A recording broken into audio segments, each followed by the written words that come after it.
I'm here with Dan, the owner of Girlfriends. That's correct.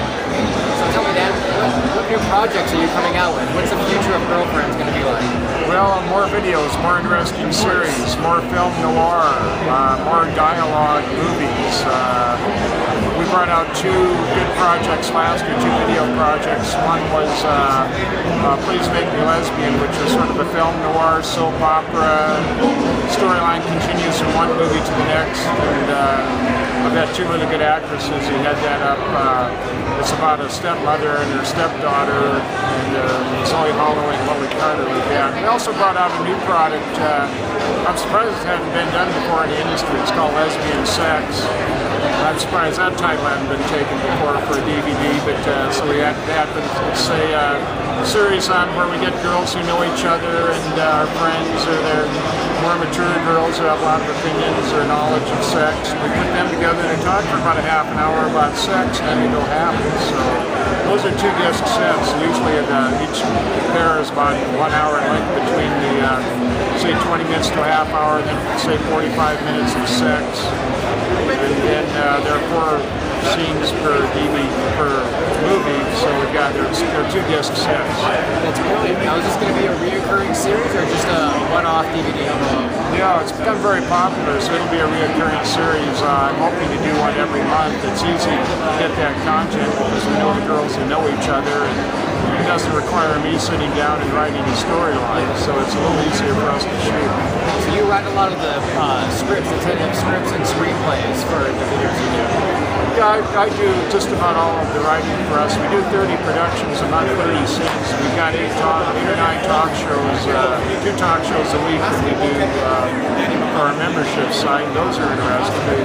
We have guests on there. They're video talk shows, 3-camera, all that and everything. And then we do an exclusive scene every week for our membership site, and then we put out 5 DVDs a month for 20 scenes. So I not only own and run the company, but I also do about probably about 34 productions a month, depending on how many days in a month and when the Saturdays and Sundays. How do you find the time to oversee all that? It's 24/7. Yeah, it's I don't have an outside relationship. I don't have hobbies I pursue. Girlfriends is your Yes, but I never forget that how fortunate I am to do this, because I do own a movie studio and I like making movies. Like Clint Eastwood, he's got all the money in the world, but he doesn't. He still makes movies.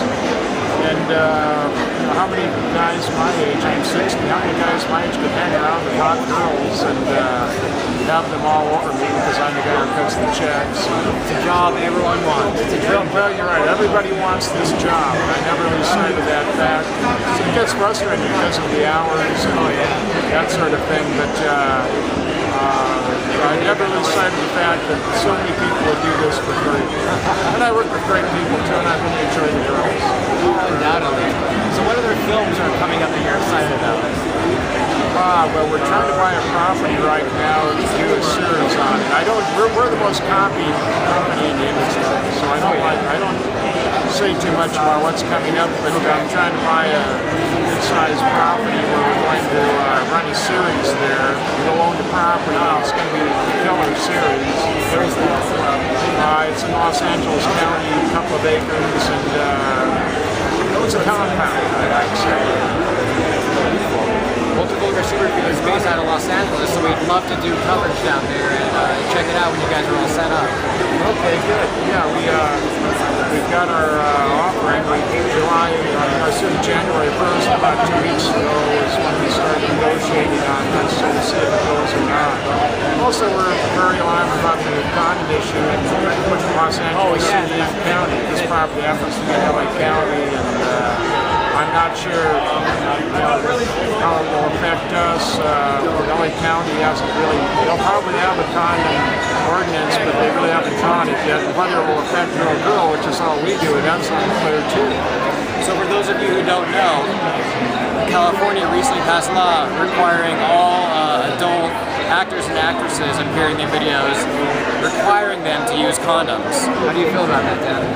Well, I think everybody should be able to do what they want to do. I like mandatory testing, And I probably myself wouldn't go in and have sex with a guy without a condom. But I think when it comes to girl-girl, there's very little transmission there. And this law doesn't extend to girlfriends and girl-girl? We don't know yet. I haven't seen the LA City ordinance, and I don't know if that's even been drawn. We just passed earlier this week, so we'll see if it affects girl-girl or not.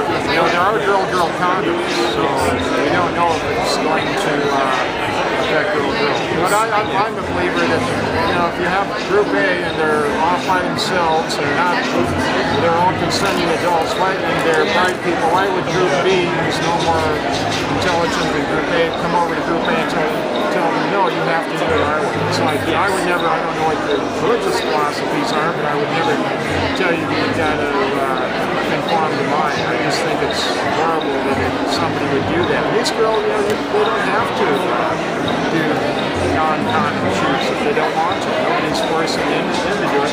Nobody forces anybody to watch our product. I've never heard that. I've never heard of anybody being forced to watch our product. So it's very sad that another group would come in and want to tell us what to do.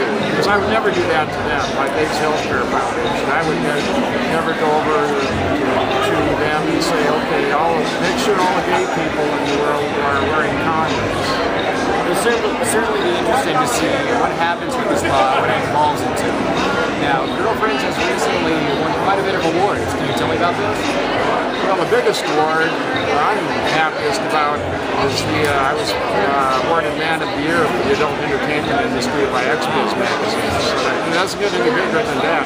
I'm very proud of that. We'll never get a better award for that. So I sort of reached my pinnacle in the award world. But also, that was last week I received the award with their awards event. And also last week we got Studio of the Year from X-Critic. So that was very, very nice. And of course, we haven't gotten the award yet for ABN.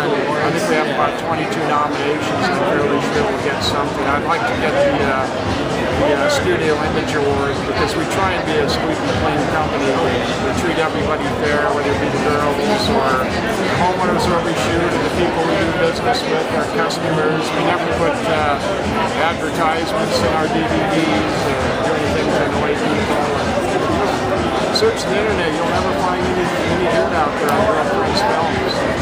Now, with the advent of these awards, do you feel a little bit more pressure with the content you produce regarding the quality of what you need to keep producing as you hold these titles? I would say that competition is the main factor in what gets us to the level we are in production. Also, we have a fan forum with 125,000 posts on it. If we do something the fans don't like, they'll come in and beat us up but good. They don't hesitate to post something on the forum. So our fans keep us going and the competition keeps us going. I would say the awards are somewhat secondary. Downright patriotic what you do, Dan. So where does Girlfriends go from here? We just keep on going. This past year we brought out Lesbian Sex Positions book, which we wanted to do for a while. We brought out a couple of new lines to distribute. We have an excellent DVD marketing program. We took on Juicy Pink Box and Camden Sands to distribute. We're talking to much bigger players right now about distributing their DVDs. And we're sort of watching this condom issue. If the industry moves to Las Vegas or whatever, we'll probably come over here and shoot. But we'll keep our warehouse and probably our creative facilities, post-production unit in the San Fernando Valley. Beautiful. Can't wait for it. Well, Dan, it's been great talking to you. Thanks for sitting down and speaking with me. Can I have you do one thing for me? Can you look in the camera and say you're watching Ultra Vulgar Super Feed? Ultra Vulgar Super Feed. You're watching Ultra Vulgar Super Feed. Thank you very much.